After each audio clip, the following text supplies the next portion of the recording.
Hello everyone, welcome back to Scrape Metal and Roll, the Limited Adhesion podcast. This is episode 13, 14, talking about all of the action from Prototypes and Prime at Watkins, Glen.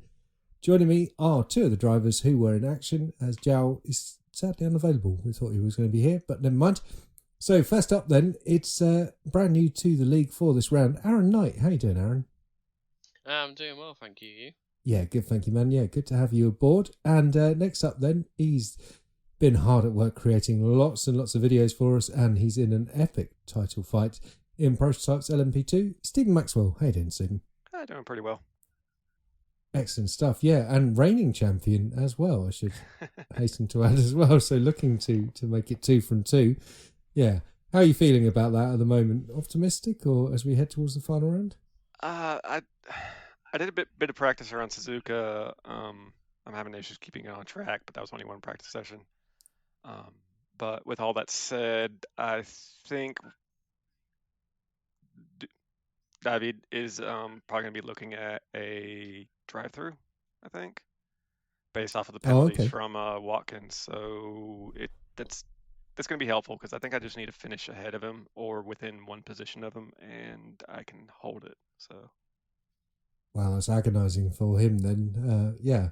Well, as I say, I'd always try and keep it clear and even amongst all of you drivers. So I'm just going to say good luck to both of you in the final round. Yeah. And have you tried rain yet? I have not. Let's see. I got home yesterday, worked on a project for my wife, and then today I just kind of got into a coding spree, so I haven't even hopped on the sim yet. Yeah, no, me neither. Actually, I'm desperate to try it, but yeah, I think I was gonna have to wait till tomorrow. But yeah, Aaron, let's come on to yourself then, man. Welcome to the Limited Adhesion. Why don't you tell us a bit about yourself and how you got into sim racing, and then how you found the league? Yeah. So my name's Aaron, obviously, as you know. And I'm 18. I'm from the UK. Hobbies, I do a little bit of karting. I wouldn't say professional karting because I crash all the time. But yeah, I just I do karting, and I got into sim racing back. I'd say early 2018. I think playing the F1 games like everyone used to. And then lockdown hit, and everyone was bored. And the sim racing genre just boomed basically. So then I found out about iRacing, and then went on from there. Did a couple of rookie races, got out of rookies, and then well, the highlight of my iRacing quote unquote career was that I hit 3K iRating. And I was with a professional team who are not really in business anymore. But yeah, just yeah, just yeah. Brilliant stuff. Yeah. Well, how did you find the Limited Adhesion then? Honestly, like, this isn't even like clickbait or anything, just because I'm on the podcast. It was the most fun I've had in sim racing to date. Everyone was so clean with each other. Everyone's so nice in this community, and yeah, it was really really fun. And yeah, it's just the racing was just so close and so clean, and you don't really get that in officials anymore. So it was just such a nice relief to go side by side with someone and actually know that you're going to make it out to the next corner to maybe fight again. Oh, that's brilliant stuff. Well, thank you very much, man. I'm really really pleased that you enjoyed it so much. Tell us about your sim gear then. What are you racing on? So I have a CSL DD with the McLaren GT3 rim and I can't remember what pedals the bundle comes with. I'm currently racing on a desk with one TV. I'm looking to get a rig soon, but apart from that, yeah. It's hard on the desk, obviously, because it's not very sturdy, because I've had the desk for quite a while. So the wheel does slip through corners, which is very annoying. But I'm making it work and I'm having fun with it, and that's obviously the main thing. Well, you definitely are making it work if you got to 3K, man. So yeah, I've never managed that far. So congratulations.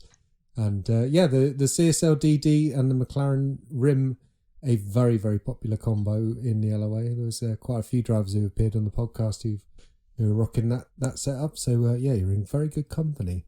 Have you tried Rain yet? I know you managed to get the install done once your internet behaved. Yeah, I have tried Rain. Funnily enough, I did the F4 at Watkins. Sweet. So yeah. Yeah, it's so treacherous but so fun. And obviously with my in real life experience, obviously it's not really the same with obviously a Formula 4 on a kart, but you know, everything is practically the same. You go to the outside to brake, you go on the outside of the corner, you hook it round. I haven't tried hooking it on curbs yet. I don't think the car's gonna really like that. But yeah, honestly, Rain, it's absolutely amazing. I think it's one of the best things iRacing has ever done. Obviously, it's been very anticipated, so you know, I think iRacing has done a good job with it. You know, I think there's still a little bit of work to be done personally. The spray is quite too much, I'd say, but I haven't really driven any, you know, F4 cars or GT cars to know what the spray is really like. But if they do keep the spray, I would say to, you know, brighten the rain light a little bit, because I was doing a little bit of a practice session at Nürburgring, and there was a car that was 2 feet in front of me, and I could not see it at all.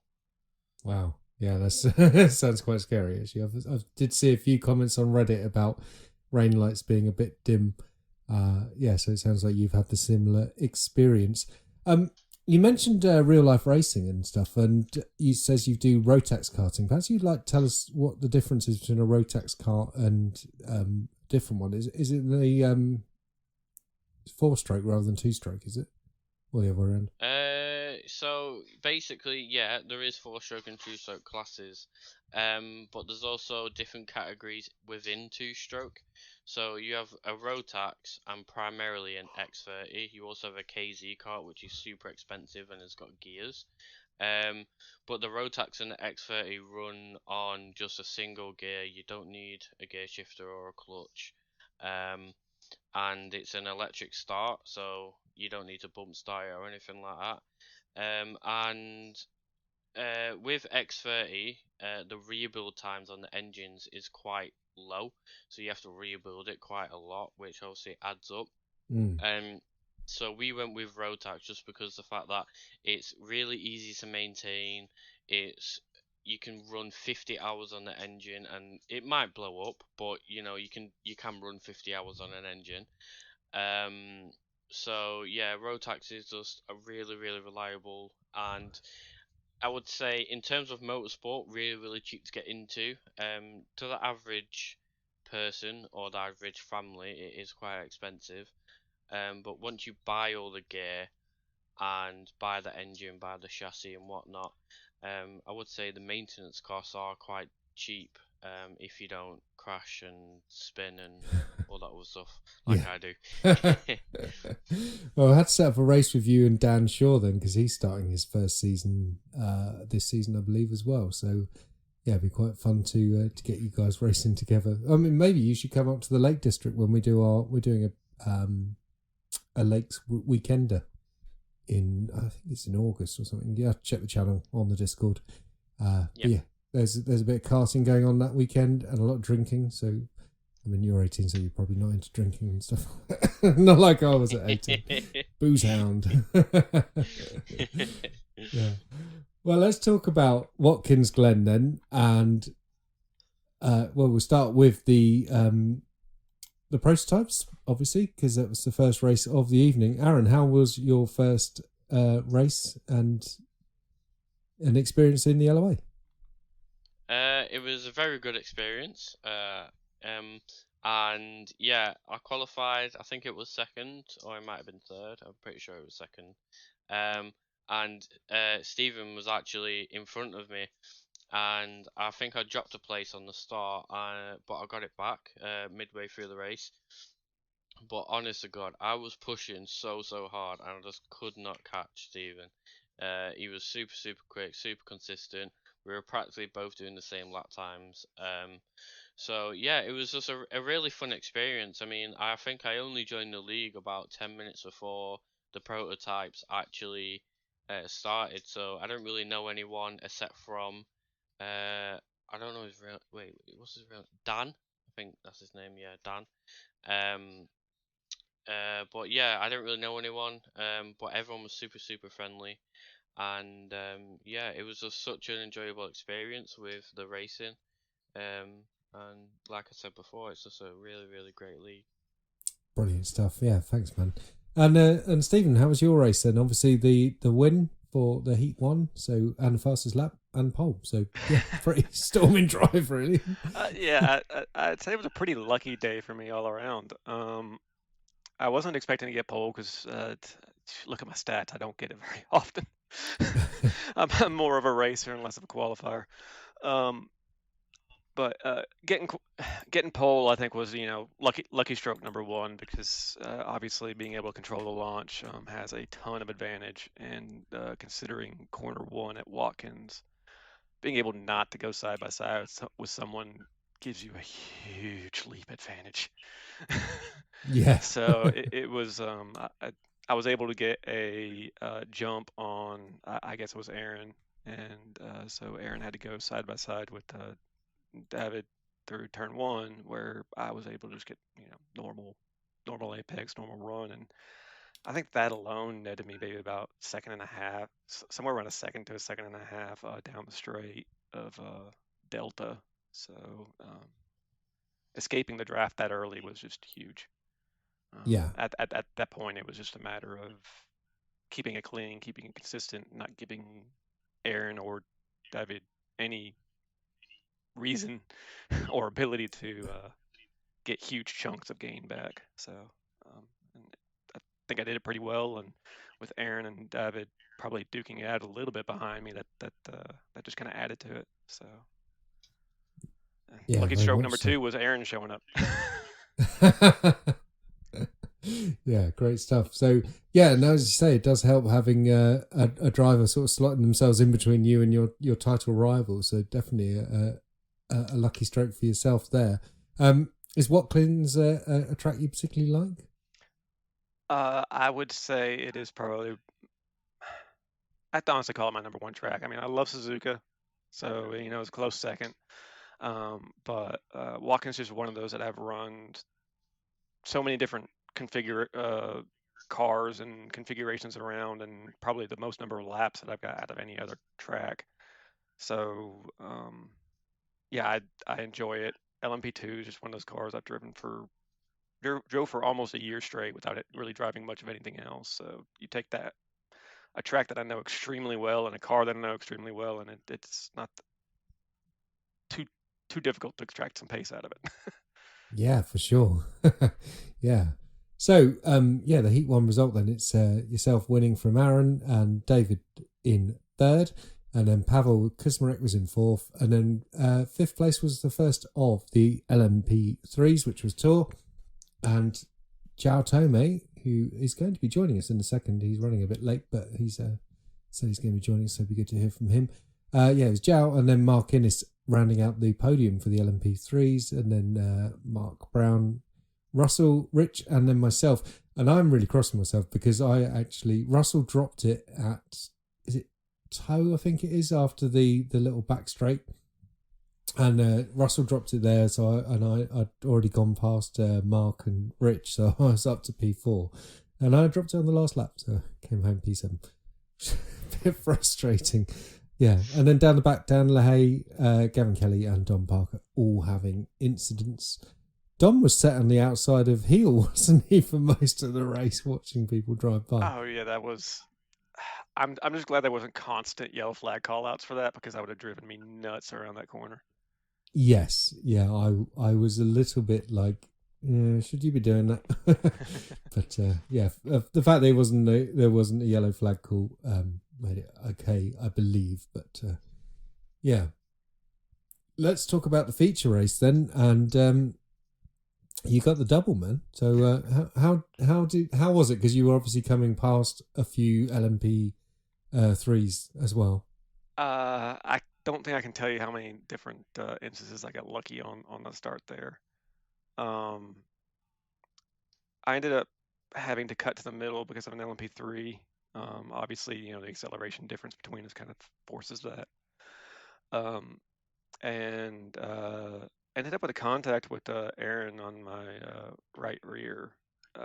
Going back and watching it, I think that he tried to do the same thing just a little bit later, and so it causes a little bit of contact and probably a little bit of over exaggeration because of latency differences between us, and it put him in the wall. So that's one challenger down.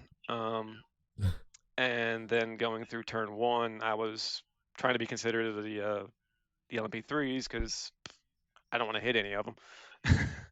Yeah. And see Glugakeki next to me plow straight through Innis. So that's the incident that we're waiting to hear back from, and probably to me odds are going on he's going to get that one. But yeah, so I make it through turn one okay. I think Paul ends up side by side with a LMP3 coming out of turn one, and I have overspeed on both of them and split them. Didn't find out until after the race that there was a bit of net code wobbling going on there with Paul, because I was pretty confident that I split them cleanly, and by the replay it definitely looked like I did, but it gave Paul a bit of a bump, so it killed some of his momentum. But that allowed me to just grab out front again and just run away, because two fastest guys from the previous race wrecked out, and then I think Gavin got caught up at the end of the startup by a spinning Aaron, and so just lots of luck that race. That's all I can say. Yeah, it really sounds like that. Yeah, and the David and Mark incident you referred to, I've seen the replay of it, and yeah, Mark's car exploded. It was just panels everywhere. It was mad. But yeah, Aaron, tell us about how was it from your side then in your cockpit from that incident with Stephen. So basically, on the start, I wasn't really anticipating the LMB3 to be in front of us.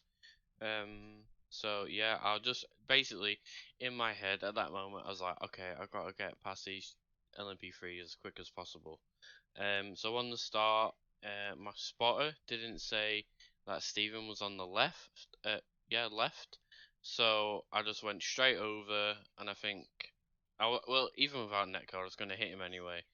So a little bit of netcode, a little bit of stupidity from me, just spun me around. I went straight into the wall, and then that bounced me right back into the middle of the track. And I think I collected about 5 cars. And at that point, I was pretty ashamed of myself. So yeah, I didn't go back out on track after that. So yeah. Fair enough. Yeah. So a slightly disappointing end to your first prototypes round, but yeah, all set to go again at Suzuka. Joao, you've arrived. How are you doing, man? Sorry for this. I Don't worry about it. I completely forgot about it. I was thinking it was tomorrow. Yes. But yeah, okay. Sorry for the You're wait. fine, no problem at all. Yeah. Well, so we've just talked about the first race at Watkins Glen, but why don't you tell us about it from your side then? You picked up the podium. Yeah, I qualified P3, I think behind Tur and Mark. And from my perspective, I qualified bad. I didn't really get a good lap. I I I don't think could I could have done too much better. I think I can pick it up P2 on the qualify. On the race, after the first lap, I was on nowhere. Uh, I think the it was for the first couple laps. It was Uh, I forgot who it was. Mark, maybe? Mark, maybe? No? No, it was. It is the same team as you. Oh, Russell. Yeah. Russell, yes, it was Russell for I think 5 laps, but he was I think 3 to 4 times slower than Mm. me, so I win, so I was getting away, and True Mark was better, but he was the two of them was getting away from me, so I was in the middle, nowhere nowhere close to P4, but nowhere close to P2 Mm. until last lap. The Mark and Mark True got in an incident, and Mark just run off the road and catch position. Oh, nice. You're very lucky there then. Yeah, it was pretty lucky. I think there was 5 seconds ahead of me. Then suddenly I see Mark on my relative to 1 second. I passing a lot. Oh, okay. Yeah. Oh, excellent stuff. So, yeah, brilliant. And then in the feature race, of course, you picked up the victory. So, tell us about Yeah, that. I picked up the featuring. Uh, it started when green lights, when the green red lights goes out.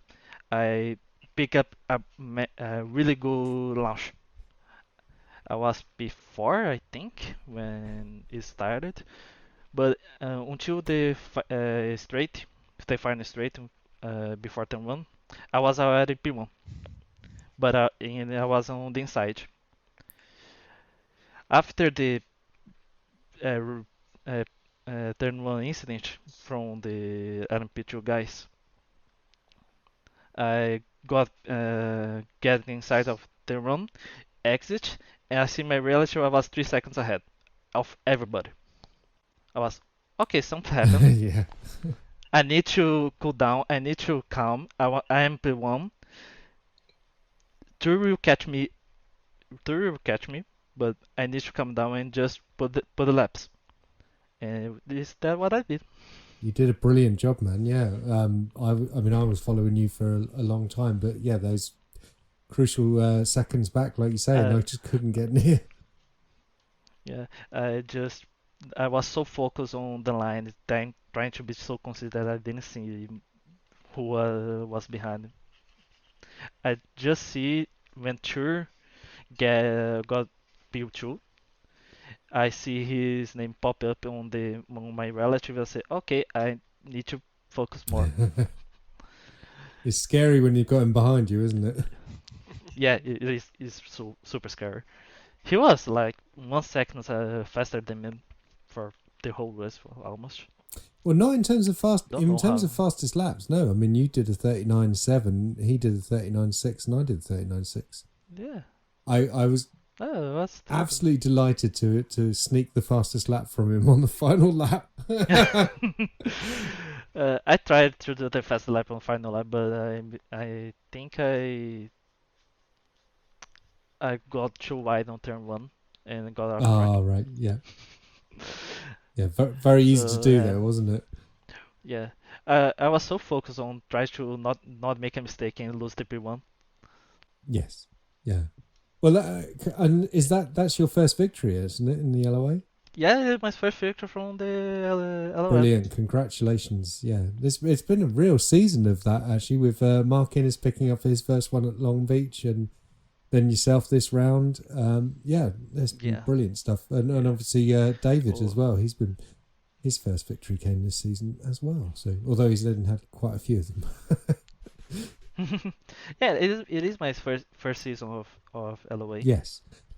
I'm quite a rookie here. Well, why don't you tell us a little bit about yourself then? Because obviously we did that with the other guys. Tell us about your history and how you found us. I getting in the iRacing. I think September of last year, 2023. So I'm quite new to the service as a whole. I've been seeing racing on and off from 2016, I believe, when I got my first wheel, and I used this wheel is a G27. It's quite old Another now. G27 now. That's fantastic. So it's you, Alex, and Russell. Russ, I think, changed it now. He's just got a Sim Magic, yeah, but he's been running a G27 all that time. Yeah, I got into racing. I really love racing, but I just want more to watch Formula One than anything else. When I got my first wheel, I bought from a friend of a friend, really cheap for the time, because is used. It is used and was really cheap. It is in mint conditions. And I started with Assetto Corsa. Ah, nice. Yeah. And was just Assetto Corsa for the time. Just don't didn't have too much time to do something, and was Assetto Corsa. Sometimes I got a Formula 1 game. Sometimes I download Euro Truck. A race was I know about a race at that time, but it was just too expensive for me to try. I didn't work in that time. I forgot.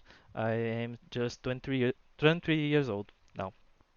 I started working 2 years ago. Okay. So that time I was not working. I was focused more on studying for high school. So don't I didn't pursue too much about sim racing in general until last year. Last year, beginning of 2023, I bought ACC, Assetto Corsa Competizione, Yeah. and started doing the low fuel. Oh, low fuel motorsport. Yeah, I love low fuel motorsport races, and was super fun. But only GT3s I didn't like that much. Only GT3s. So after some time, I will buy iRacing for trying, just to try something, just 3 months, and I just fell in love with the service for the F4 in specific. Yeah, I mean, I'm not surprised. It is just phenomenal, isn't it? Really? Yeah. Yeah. And I was searching for a league race from F4 and found the LOA for the Prime, but it was, I think, 2 rounds to win the Prime season. So we'll start on the new seasons. And before that, I entered Wizards for some reason. Don't know why. Sucked into the Wizards. I wanted to do some endurance, and Merely just, oh hey, want to join the Wizards? Okay. He's collecting people, I swear. He's some nefarious reason he's got. Because our other Brazilian driver is also in the Wizards actually as well, Roberto Costa. Yeah, and I don't know where he's not been racing this season. I don't think he was racing this season. Not even the Wizards team. No, but I mean, certainly a few seasons ago, me and he were teaming up together in the Club 1500 when we split Club 1500 and Top Split into 2 separate races, and Roberto was my teammate and we were both in Wizards liveries. So yeah, I will give him a message actually and just say to him, hey, we've got one of your fellow countrymen here. Come and race again, man. I want some Brazilian race. I don't have friends Brazilians to race against. Well, exactly. Well, I'll tap him up. Yeah. And then after I joined Wizards, Marilyn wants me to put me on the prototype GTP. So I will give a shot on the prototype season of the LOA. Was thinking of doing the LMP2 because I already have it, but after some teams, uh, after something happened, I don't really know, not sure. I bought the LMP3, thinking it will be easy to drive the LMP3, right? Wrong. No, no, was really hard, but I just like that. I really like the LMP3 to I drive, do. so I stayed in the LMP3 for the whole season. It's a really nice car, and it sounds amazing. I mean, I say it every time we talk about it, but The sound, yeah, the sound is it's just really incredible, isn't it? Yeah, and even when you see the Yeah. offboards, it just sounds better than the LMP2 as well. good. Yeah. Yeah. Well, brilliant stuff, Stephen. Why don't you tell us, give us a championship update, because we have got a champion confirmed after that round. Oh yeah. I think what is it? Tur? Yeah, Yeah, Tur well, is well, Yeah, thanks or to it's you, champion mate. for the LMP3. He is indeed, yeah. Yeah. So regardless of the whatever happens next round, he's a lock there. I think there's a slight chance between Russell and Joao for a second. I yeah, I think I'm 20 points behind Russell, if I remember It's correctly. 378 to 347 at the moment, so it's about 30 points. But if we look at the drops, Russell, he dropped a 16. Wait, he's only raced 6, so he's got a 16 for a drop eligible. And Joao, you have a 12 drop eligible. So you're gonna have to have 2 solid races ahead of him, but it's a possibility out there. Well, I will try. he got a second and a first at Watkins, so I mean, yeah, a pair of solid results is definitely something that Giles is capable of. So, Oh, yeah, for sure. I mean, well, as I always say, yeah, good luck to you racing against Russell for that P2. Hopefully, I can. What do I need to do to get a podium outcome, Stephen? You're sitting on 322 with 6 races, and so that puts you 55 points behind without having dropped anything yet. So, miracle. I think you need to win the two Yes. races, and me and Russell don't need to DNF. Yes. Yeah. I mean, the and Rich has to do poorly as well. Yeah. Yeah. Yeah. I mean, that's the annoying thing, because I definitely dropped so many points with the silly last lap spin in race 1 at Watkins, because that would have been a P4. Yeah, so a bit frustrating to lose a few points doing that, and yeah, but we'll see. Best of luck to all the drivers in that final round at Suzuka, which it will be. It's always good to go to Suzuka, isn't it? Great track. Yeah, Suzuka's a great track. Yeah. LMP2 sitting 20 points apart. Is that all it is?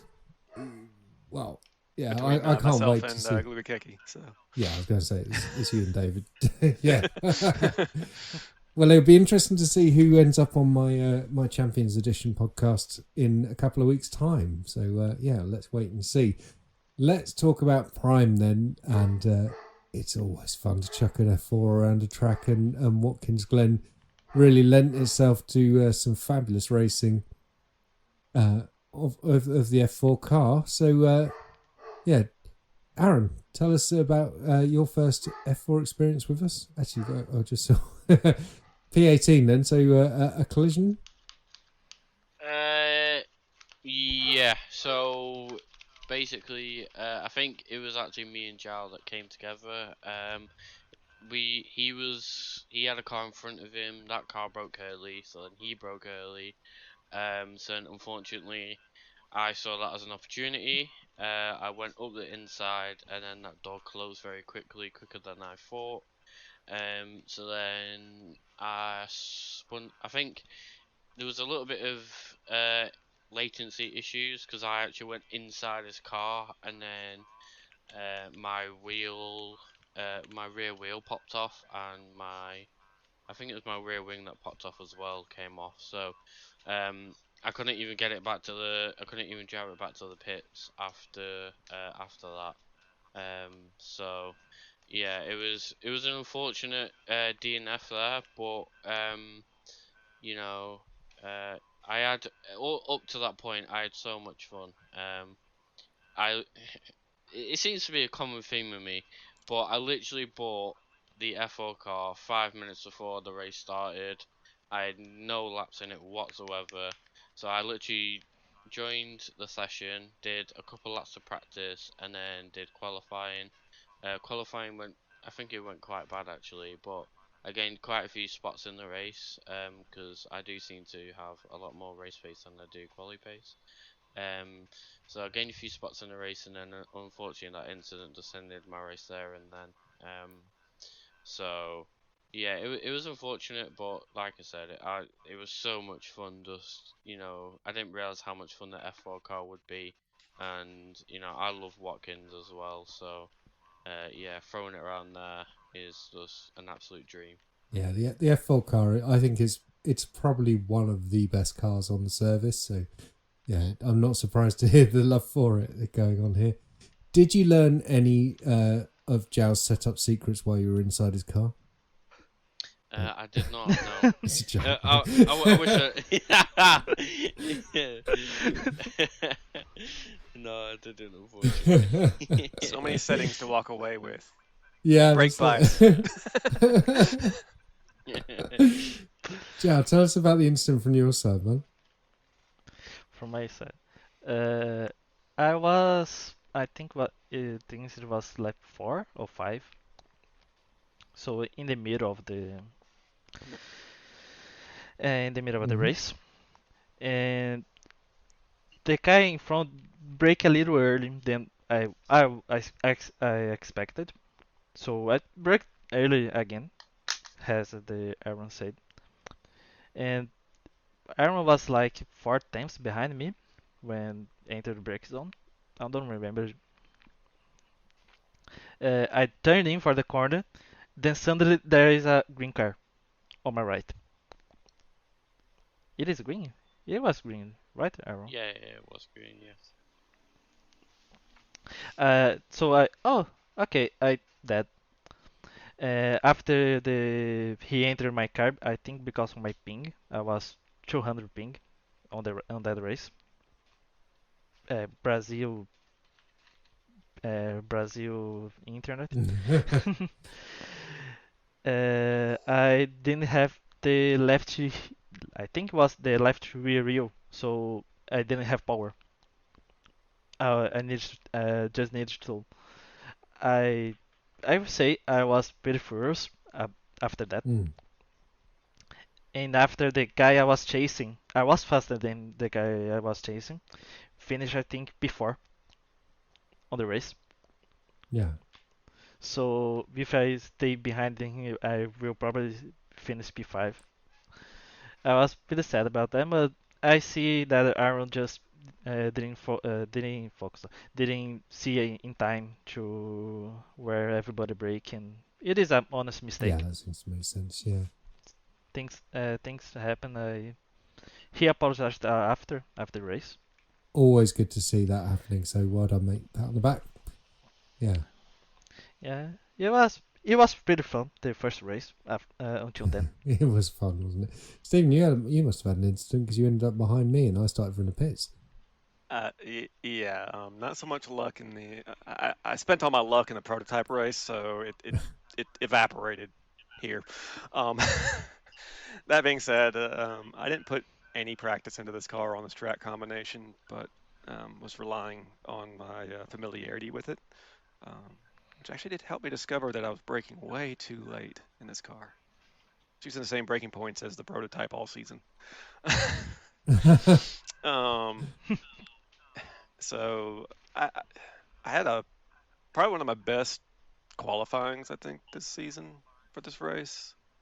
That discovery and just track familiarity. So was racing with the front pack for several laps. I can't remember how many laps. And then let's see. I think that's one where Gavin we're going around the outer loop. I'm trying to overtake, I think, Powell at the time. Mm-hmm.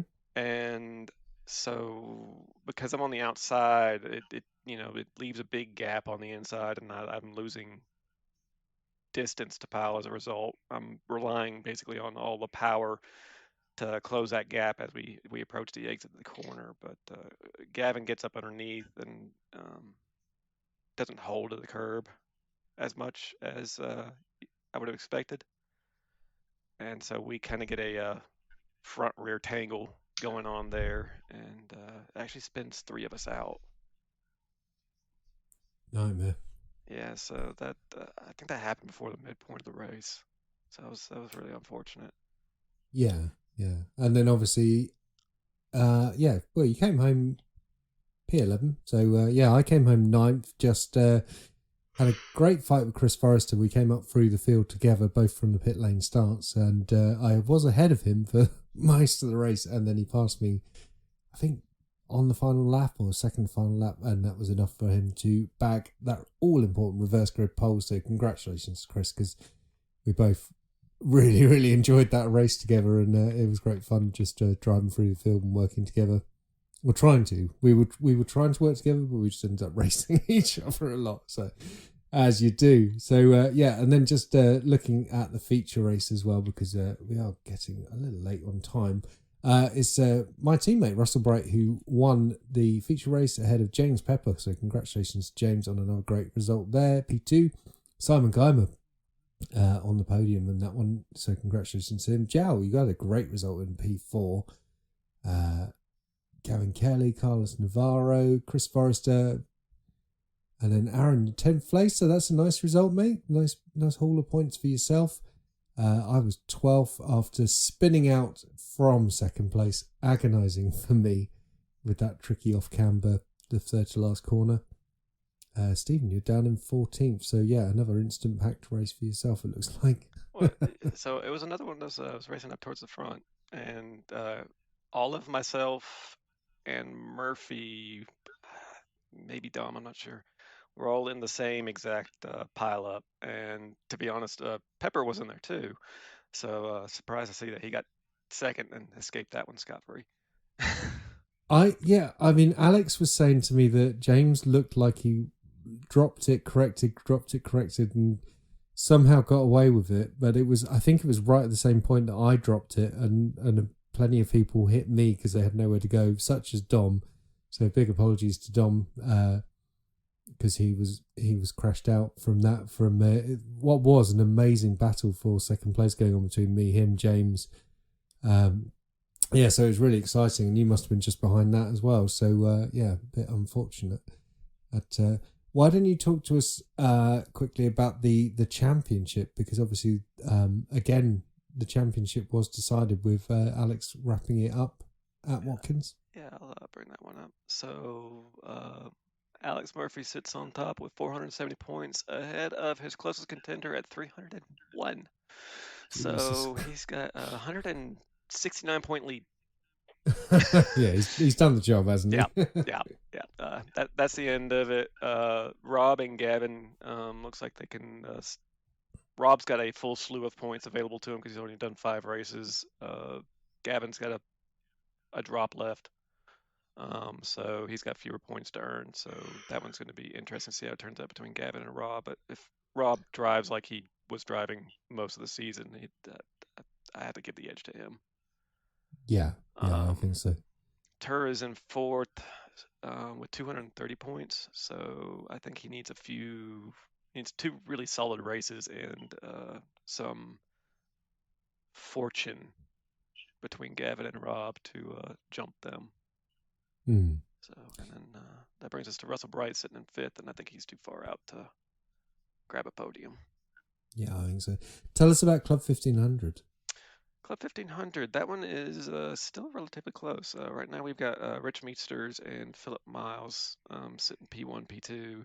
followed by Dan Leahy, Leahy, yeah, Leahy. or Rice, There we go. as he was. Yep, and Steve Pepper. And what's interesting about this top 4 is there is only about 65 points separating all 4 of them.